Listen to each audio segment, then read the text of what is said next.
How to change background on messages on iOS 26. Hello everyone, I am Bishaka and welcome to our channel. Now let's get right into the tutorial.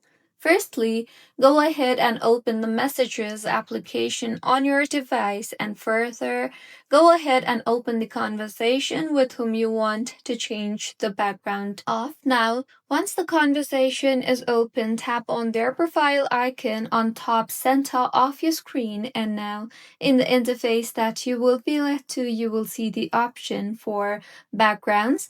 Tap on it and then go ahead and select the background that you want to change into. You will see various options there. So go ahead and select your preferred option from the backgrounds, or you can also tap on the photo option and choose the photos as your background.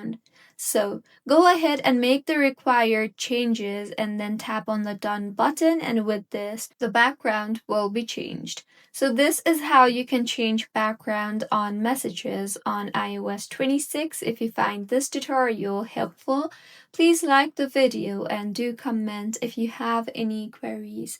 Also, do subscribe to our channel for more helpful tutorials like this.